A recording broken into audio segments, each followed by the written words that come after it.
Aloha. Well, great questions today. I think one of the parallels that we should talk about is when you want to play out, the idea is the jitters and the butterflies and people doing their thing, watching you doing your thing. What my observation is in music is what you're already doing musically, not a lot of people could do. Therefore, go with that.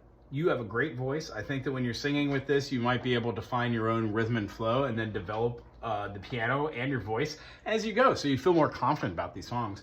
What we learned today was called voice leading. The takeaway is to only play the root chords for the key to get used to the song. When you're reading transcriptions, yeah, you'll see that the chords themselves sometimes will turn around into inversions. You know, that's why we learn our inversions. And those are actually a great way to play. So if we just had like a C major to an F major to a G major, I would feel my C major, my F major inversion, but I might not move my whole hand to play just these. I might just see the C and then play the 1 and 3 of the F, and the 1 and 3 of the G, and then the 1, 3, 5 of the C, knowing that my hand down here might play that other note. In F, A, and C, G, B, and D, yeah, I could have, you could have this note up, and then the left hand's now playing the note that would have been there. That's what we would consider the inversion that has the chord and then the slash. That's kind of what I try and think of when I'm playing. But if we were just doing a simple melody like The Amazing Grace, G major, 2, 3, 4, rather than going back down, sometimes for an E minor, we would absolutely just use that inversion because it's so close to the G major. But to really define it, we would want to have our bass note as the E. So G major, and then one finger. That really changes the idea of the chord.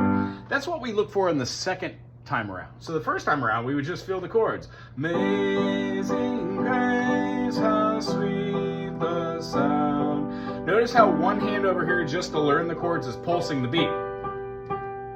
Eventually, just for the melodic stuff, I turn that into individual notation and add eighth notes every once in a while, like a G down here, then down to an E.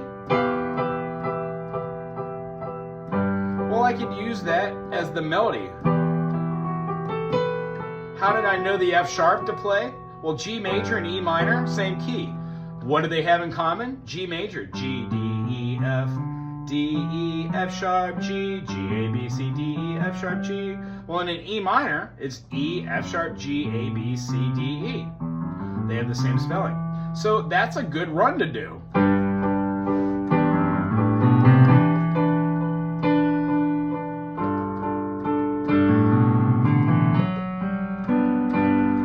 Another thing that we're getting at the end was use secondary dominance, but I think that's another lesson for another time. When you're practicing and playing, try and play just your right hand the first time, pulsing the main chords, the root. And what you'll find is if chords last more than one measure, like C major to F major to G major, but we last on F longer,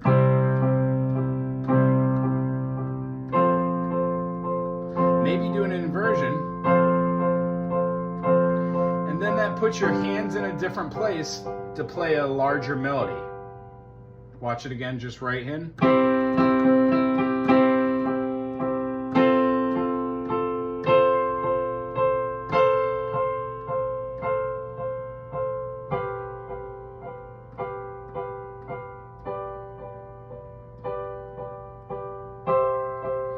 I'm already there for this C. So what I'd like you to do is take deep breaths when you're singing with this as well. Try and stagger your breathing, sing and play, and take breaths for singing every 4 to 8 measures, staggering those. So you'd have Amazing grace, how sweet the sound, saved a man like me.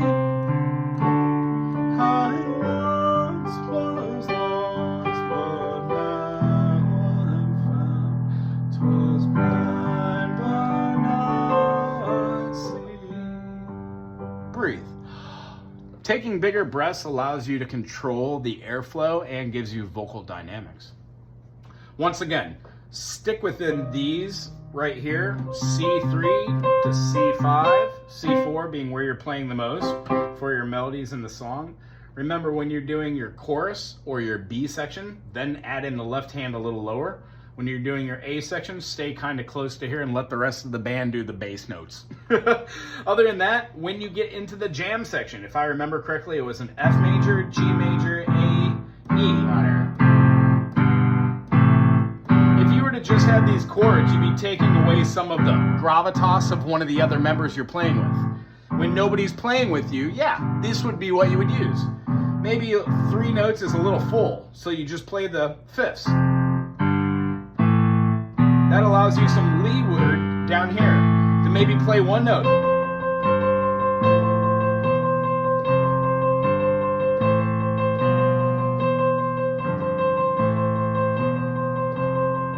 A little variation.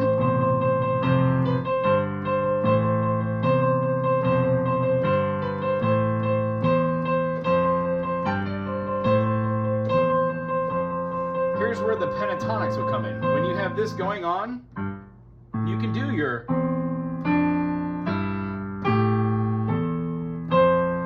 any note that's your 1, 2, 3, 5, 6 in correlation, in rhythm or out of rhythm.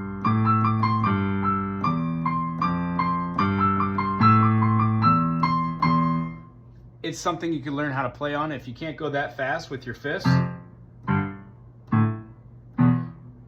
slow them down.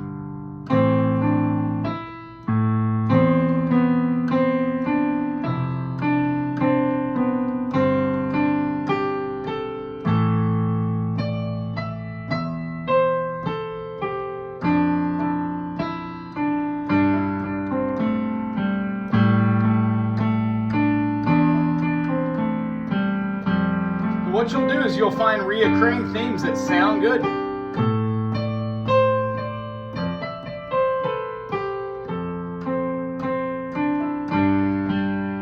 And then when you go back in your A,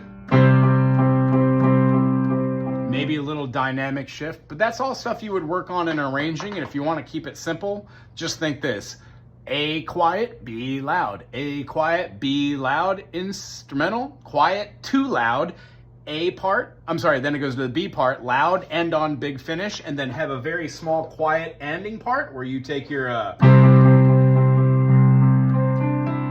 then you work up your pentatonics.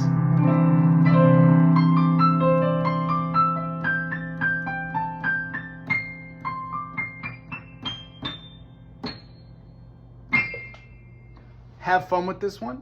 I think you're going to do a great job. Bring what you have prepared next week, and if you have any questions during the week, reach out.